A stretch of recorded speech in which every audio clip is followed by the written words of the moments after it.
Radical Candor is, I think, the vehicle for demonstrating to your employees, to your spouse, to the people in your life, how much you care about them. And in Radical Candor, in the book, they talk about 3 ways to initially cultivate a relationship really easily.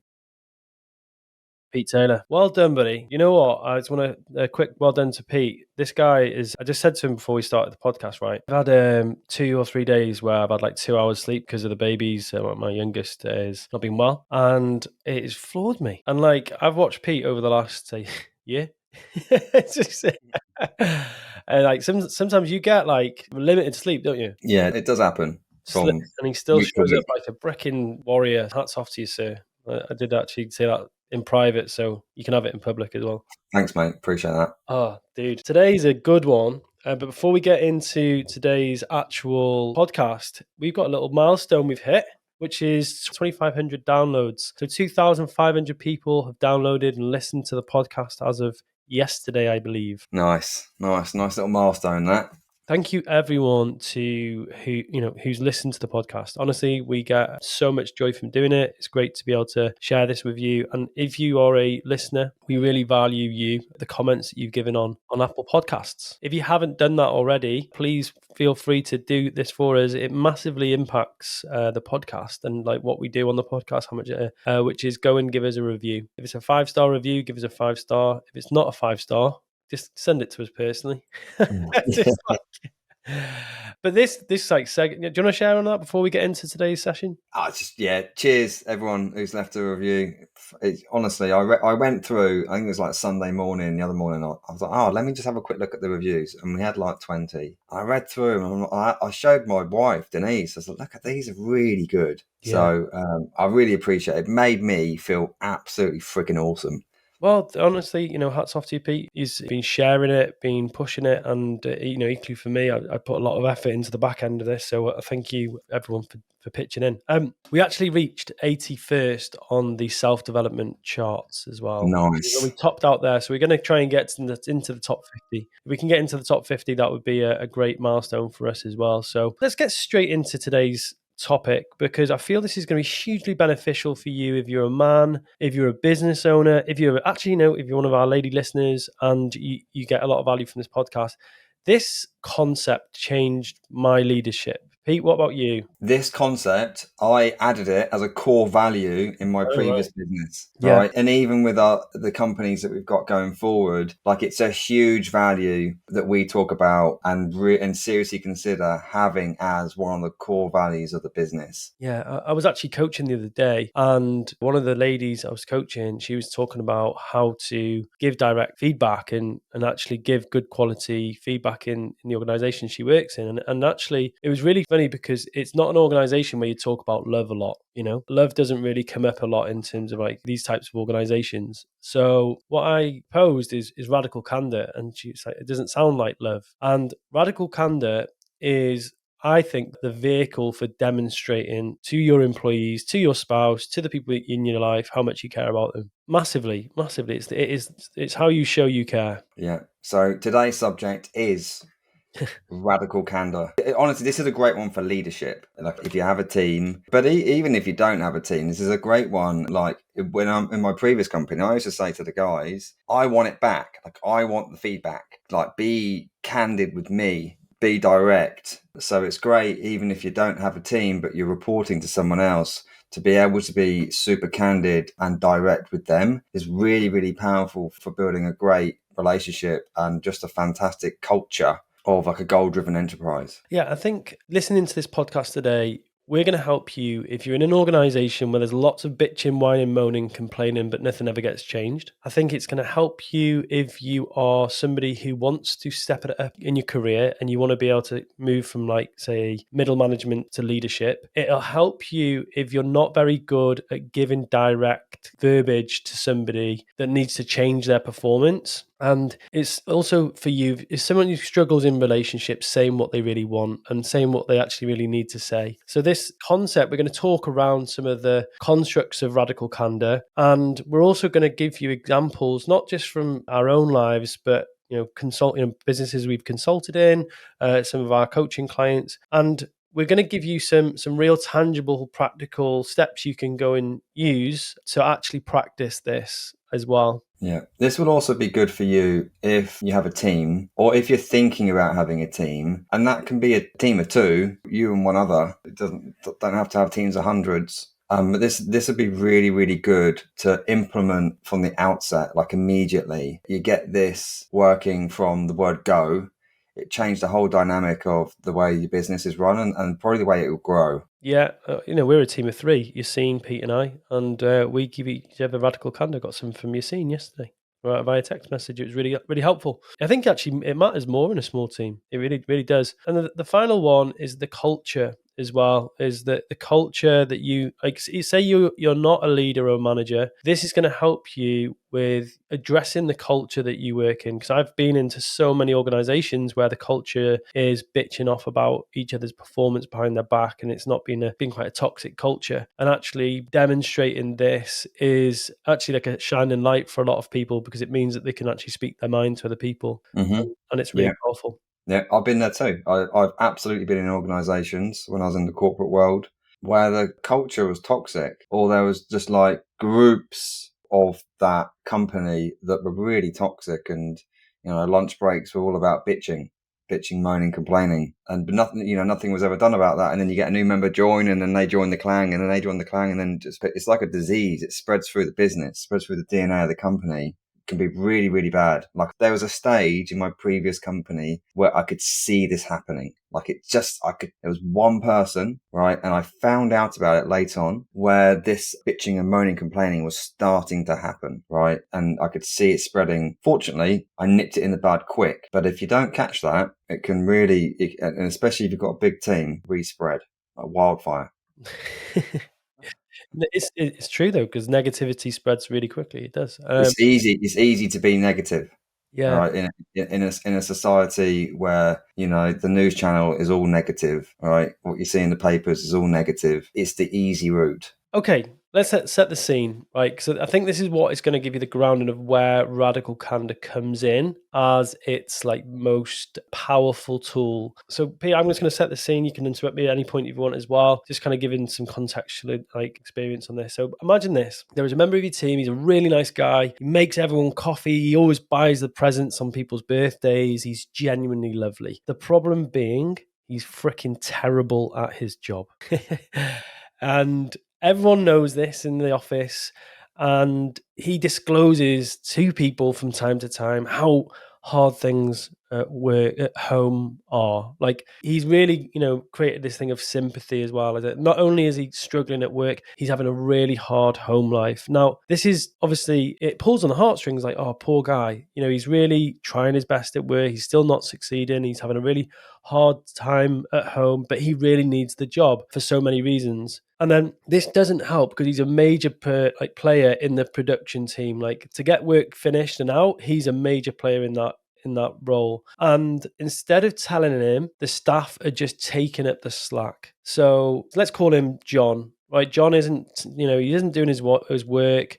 Like 90% of the stuff he gets given doesn't get done. He makes excuses all the time. And what the 10 of the staff in the office have realized is this: I'll tell you what, we'll just exclude him from the process, and we'll just give him, what he knows. And then what happens is, albeit they all like him, they start to resent him. Now, when he's not there, they just bitch off about him to one another. No one actually says anything to him. And you're the manager and you get wind of this. Now, the awkward part is you've known this for a long time. You've known that he's not great at his job. You know he's struggled. You know that the other staff bitch off about him. But it's something that you're going to have to confront him about. And he's on a large salary. He's been doing this job for a long time. So when you do confront him, you're going to be confronting him about something that he knows it's been going along for some time now. So he's going to be very embarrassed. You are so concerned about his mental well-being that you don't say anything to him. So you don't challenge him. And you as the leader are embarrassed that you haven't challenged him. You're embarrassed for him because about what people are saying about him. And it just leads to this very stagnant, toxic struggle where nothing moves forwards. And this guy, like you were saying before, he's on a big wage, he's a big part of the team, but because you're a startup company, because you're a new company, or because you're just a company, off the back of COVID or something, you need everyone firing on all cylinders. So many problems there. So many problems with that. Not just from your bottom line revenue side or your bottom line profit, sorry, in that you've got someone that you're paying a high wage and they're not performing in their job, but also just from a leadership perspective. Like your team members are seeing how you manage John or not manage him, are seeing you let him get away with big core issues, right? Seeing him get away with underperformance and being mediocre, right? And then the guys and the girls in your team will start to really question your leadership, Yeah. right? All because you're not stepping up and having a conversation about John's performance, right? So radical candor. Though, Actually, 2 seconds, well, Epi. go on.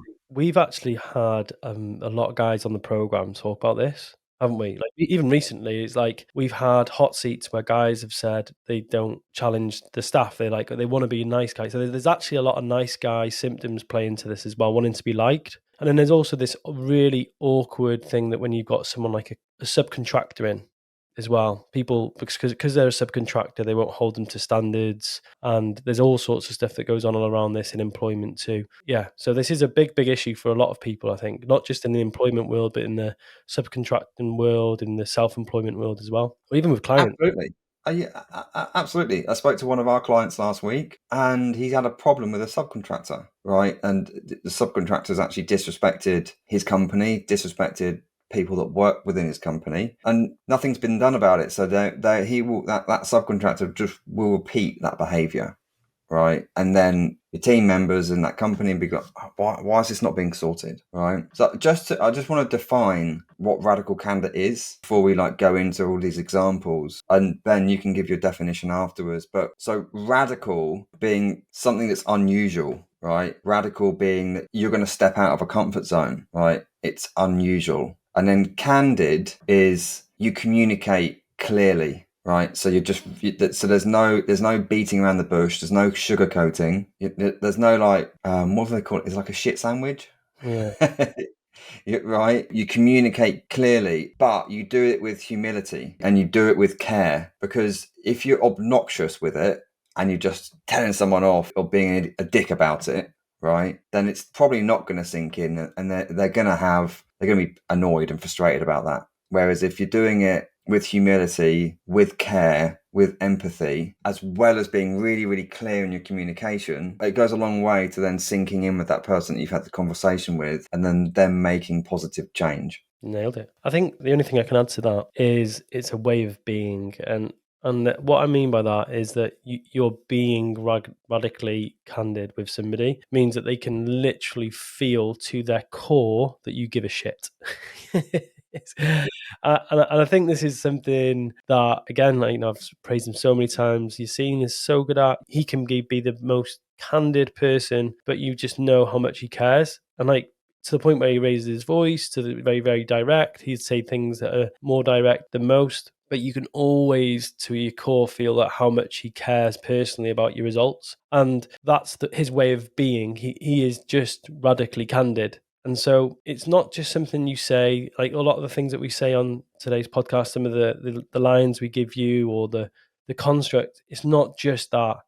It's a way of showing up as a leader and being radically candid as a person and demonstrating how much you love people that way. Yeah. There's only 2 points to radical candor. Number 1, care personally. Number 2, challenge directly. That's it. So that there has to be care there. There has to be true empathy. And then the next thing is communicate clearly. You challenge directly, right? No sugarcoating. There's no confusion in the matter. The last thing you want to do is have a conversation with one of your team members or your partner or subcontractor, and you have stringed this challenge out over 10 minutes, 30 minutes with all this gumph and background, and it just confuses the message. So then they walk away not really knowing what that was about. They're a little bit confused. There was part of a message there. Whereas if this is a 2-minute conversation, very, very clear, right, then there's no confusion around that. But you do it with caring personally. That's the 2 points of radical candor. Yeah, and I think that there's really clearly you've got to be making sure that you genuinely care. It's just we'll go through some of the actual There's actually like a quadrant that we can go through that will give you a really good understanding of this. And if you were to Google just like radical candor quadrant, you'll see it. It's used in loads of different just conversations and leadership talks and all sorts of stuff. But it's like what you want to be really, really clear about is that when it means care personally, you really actually do. And this is sometimes quite difficult because sometimes you have to have a radically candid conversation with someone who you do have resent with, who has pissed you off or has done something that's let the team down. So you as a leader have to be very good at moving yourself into, I care personally about this person. I care really personally that they are doing the best that they currently know. And that's something that I really struggle with, because like I remember seeing the question from Brené Brown is like, are people doing the best with what they know? And my first answer at the time was like, no, they're not always. And then I was like, I really asked myself, I was like, are people always doing their best? And I'm like, what's the best assumption I can make here? Is like, actually, yeah, people are always doing their best. And so when I think one of the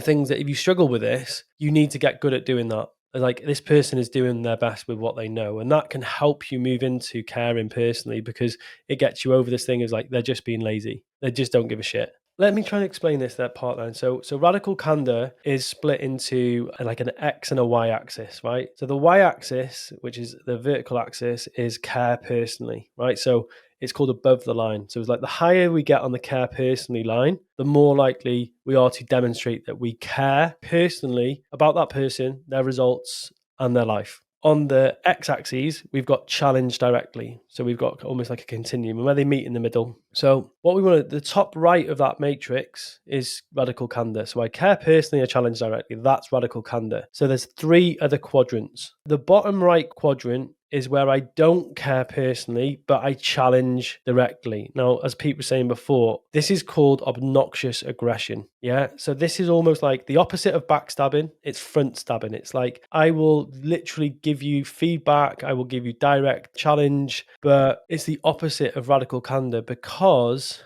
I'm not showing I care. I'm just trying to knock you. I'm literally doing it all the time. I'm giving no real care to your confidence or your future results. I'm just constantly giving you feedback that knocks your confidence. And what someone will often say when they're being obnoxiously aggressive and they're trying to be radically candid, like, let me be radically candid with you in a certain way, and then just give you some feedback, which really is quite cutting. That doesn't mean you're being that isn't radical candor. Maybe a better example of this would be... Yeah, I've got an example from... So a lot of what we're talking about today is from a book called Radical Candor, which is written by Kim Scott. It's a fantastic read. I really like. I read the book 3 times over, and I actually found it really great listening to it. I found it great on Audible. So go out and listen to that if you're finding this sort of information useful. But one of the examples that she gives, which is a great example, is that she was doing a presentation at Google, and it was one of her positions. She's doing a presentation at Google. Presentation went exceptional. Left the presentation, and her direct manager at the time gave her some feedback, right? And the way that she delivered it and when she delivered it is radical candor at its best. So number one, she delivered it immediately after the event. She didn't wait a week or a day or a month. It was immediate. Right, it was in the corridor after she'd done the presentation, right? So that's the first thing to do. The second thing is that she took 2 minutes in delivering the feedback, right? And she said to Kim, the presentation just now, really, really happy with how that went. Absolutely fantastic. The way we can improve this is that I noticed that you say a lot. You and you. It makes you sound a little bit dumb, and you're not dumb. You're super, super clever. So next time, if we can just work on the ums, the presentation will be a lot better. That's it. Right. So you see how that was delivered. It wasn't like, Kim, you're dumb, do better. Right. It was like, it makes you sound like you could come across as being a little bit dumb. Right, because that's what people might perceive that as, just saying the word lots, right? But Kim, we know you're super smart, and we know that's not you, so let's work on that, right? So the way that was delivered is, 2 minutes immediately after the presentation, Kim walks away thinking, great, she was really happy with how that presentation went because she told me, but the way to improve it is I just need to work on my ums, because she knows I'm clever and I'm smart, but I can come across as a little bit dumb if I keep saying That is exactly the opposite of that. Would be like still challenging her, but being obnoxiously aggressive, passive aggressive comments. Or you could, great presentation, Pete.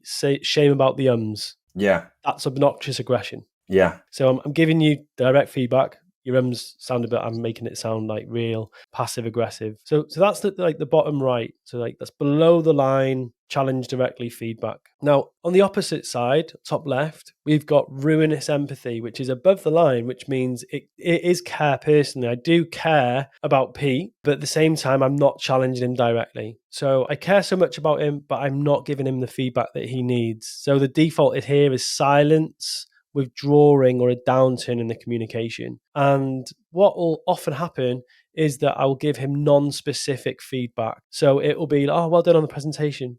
Like really hear it in my voice, probably know that something's up. Oh, by the way, yeah, decent presentation, man. Or something like, oh yeah, well done. Good. And he wouldn't really know if I actually cared about his presentation. Equally, he wouldn't have anything to work off to go and improve. Like, how can he go and action what I've just given him? Like, oh yeah, okay, great. I've just seen the notes here about the example, and I remember this example so well. And I was trying to think whether this example was from radical candor or whether it was from self-deception. I couldn't remember, but I just remembered the example. So this is the example, right? Is that John goes to the toilet, goes to the gents, right? Does his thing, leaves the toilet, comes out, his flies are undone, and his boxer shorts are hanging out his flies, right?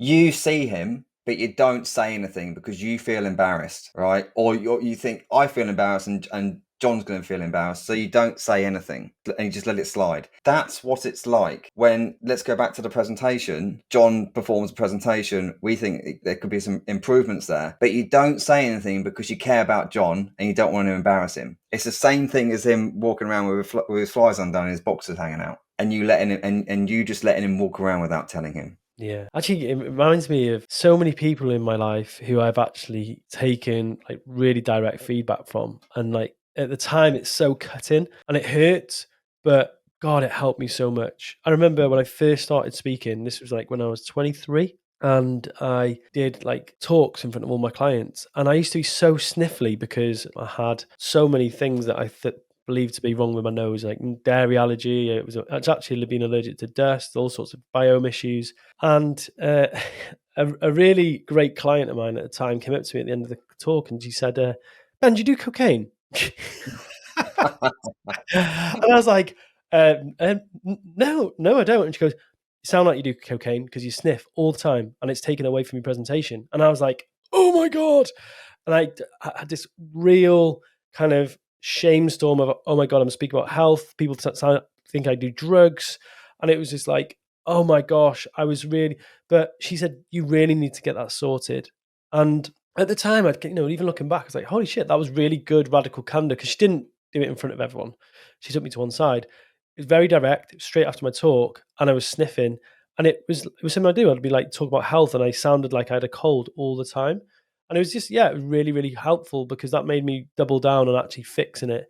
But I think there's a real important point with ruinous empathy is that it's that you're worried about them being hurt. And that's what's different between ruinous empathy and what's the next one, which is manipulative insincerity. Whereas manipulative insincerity, which is not, below the line, so you don't care personally, and it's on the bottom left, so you don't challenge directly. So you care more about yourself being embarrassed, having to give the feedback. So it's like, going back to that John example at the start, you're the boss. You have to have that conversation with him, but you're worried about you and how you look and you being liked. And that's what's stopping you from being radically candid. And I think this is the one that is the worst. In my opinion, this is the one that causes the most problems in especially political organizations, especially in organizations where what people will do is that they believe that John, for example, has to have this feedback. So they'll go and tell someone who they feel might go and tell someone else. Like, so I'll tell Pete to tell John, oh, Pete, John's doing my head in. He's like, he's not done all his work. He's, late with his deadlines. He hasn't finished that project. And then Pete, like, what I'm actually doing, there's two things that's going on here. I'm telling this to Pete, venting a little bit. I'm blowing off some steam because I'm pissed off with John. But then I'm hoping on a low level that Pete's going to go and tell John. Now, there's a couple of really, really toxic things that's going on here. Is that I might go to Pete and turn to Pete and tell him about my distaste for John's progress and performance, thinking it's actually going to improve my relationship with Pete, my co-worker. But Pete's actually sat there going, hang on a second, Ben's saying some pretty cutting things about John. What does he say about me when my back's turned? So although in the moment I think that I'm connecting more with Pete by telling him about John, I'm not. It's actually eroding Pete's trust in me. So Pete will actually did not disclose more things to me in the future because he's like, do you know what? I don't want to tell Ben because like of how he was talking about John. And that goes on in an organization. You just end up with a load of people that don't trust each other. Yeah, easy to do. Yeah, it is. And I think this is like gossip. Gossip's cheap. People often say that. And, I really think that this is the one that when I've gone into organizations and shared it, this is often the one that has the biggest clout because so many people can put the hand up saying, yeah, done that. I can put my hand up and say, yeah, I've said some stuff to another colleague in an organization that I've been annoyed at somebody and not really thought it through, that when it would have been best is to go to that person and say, this is the problem I've got. I care about you and your results. This is what you're not doing. Can you work on this? I really care and I'm here for you. And when you have manipulative insincerity going on, it's like the way it actually comes across to the person is like abstract feedback, meek praise or criticism. So it's very, very abstract, a lot of the feedback that person's getting given. So it's like when you have like politicians who give canned answers, or the boss that says, well done, everyone. Yep, that's great. It doesn't really mean much. That's what you'll find with a lot of manipulative insincerity. Yeah. One of the best things that you can do with a team, so if you've got a team or you're building a team or you're a part of a team, just on the point number 1 of radical candor, so caring personally, you need to build trust with them. So that's the number,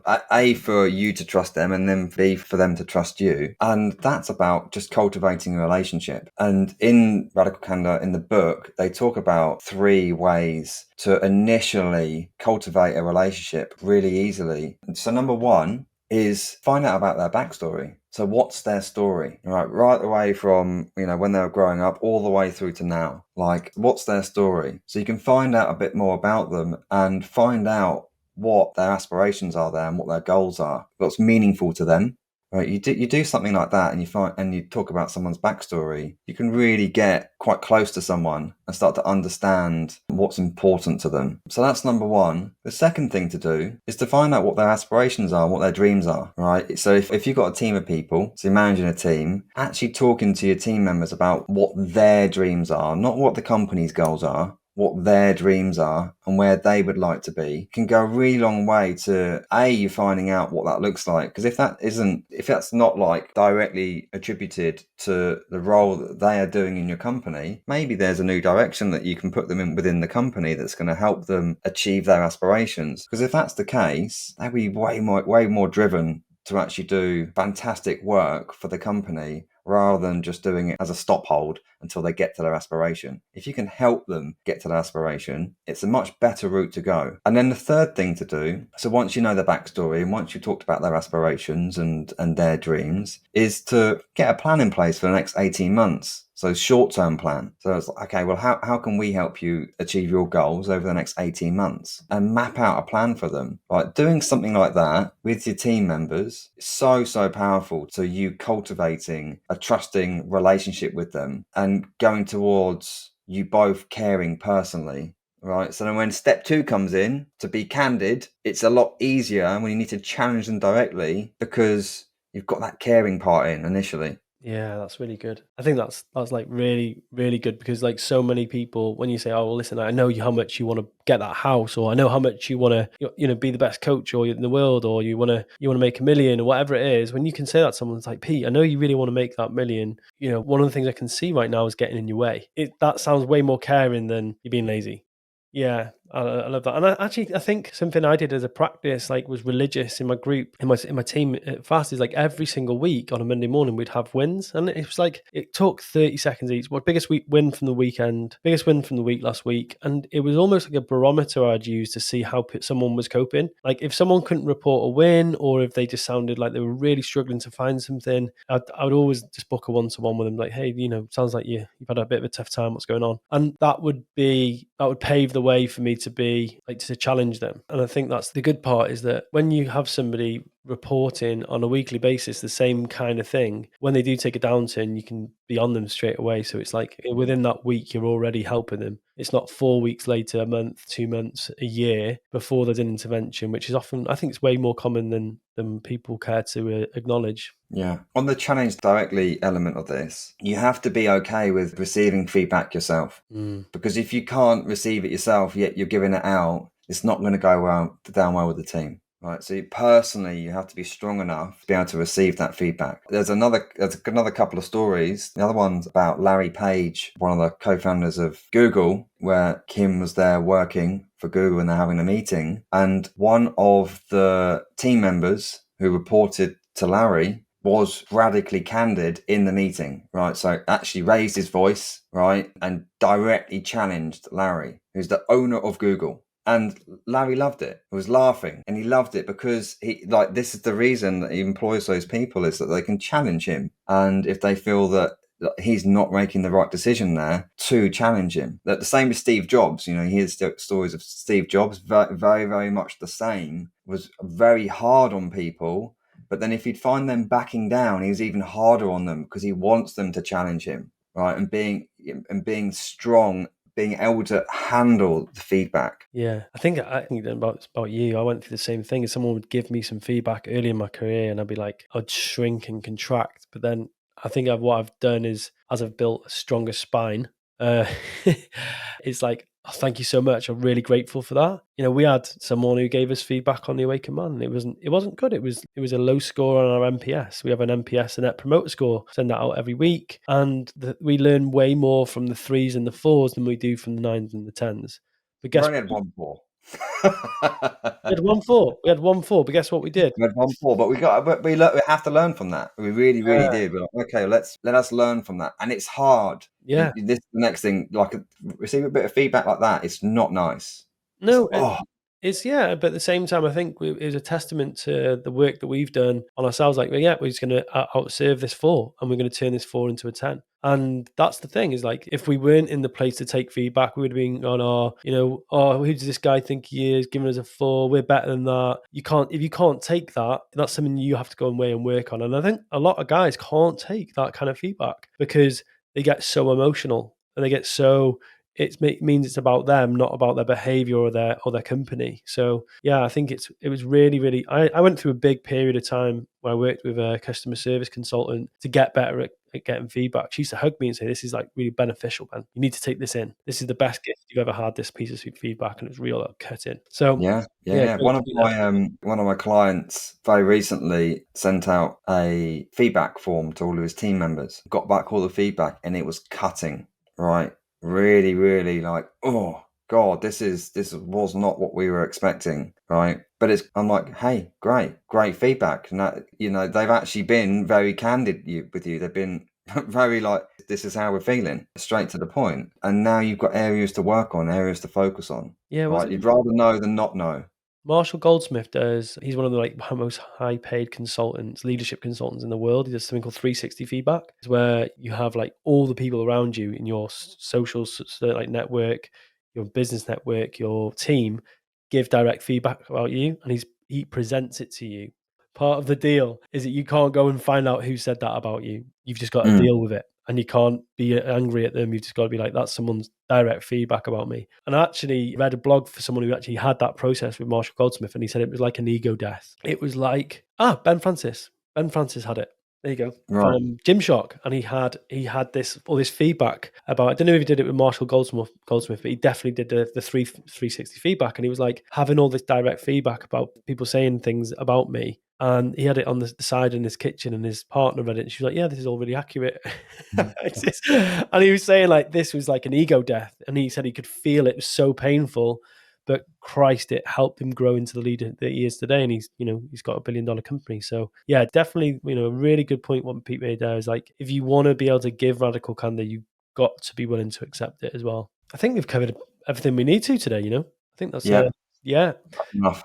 Thank you so much for listening to the podcast today on Radical Candor. Honestly, if it's been beneficial go and share it with somebody who you feel would benefit from listening to it. If it's a member of your team, if it's someone in your community, if there's someone that you feel that would benefit from listening to this podcast because it would help them with a current management leadership struggle that they have, you'll be doing them a huge service. We're really grateful if you do. Again, like I said at the start, could you go and give us a rating and review if you've enjoyed listening to what we've shared today as well? And to close, before we go, we've got an event in January called Men's Business. Men's Business is an event exclusively for men, with men, where we're going to be going through some of the constructs, the information, and getting around people in business who are going to dramatically help you with creating an incredible year in 2023. The early bird tickets are going to be finishing in the end of November. So if you are interested in joining myself and Pete on stage, we've got Robert Glover, who's he was on a couple of podcasts ago. He's flying in from Mexico. We've got Dan Meredith, who's one of the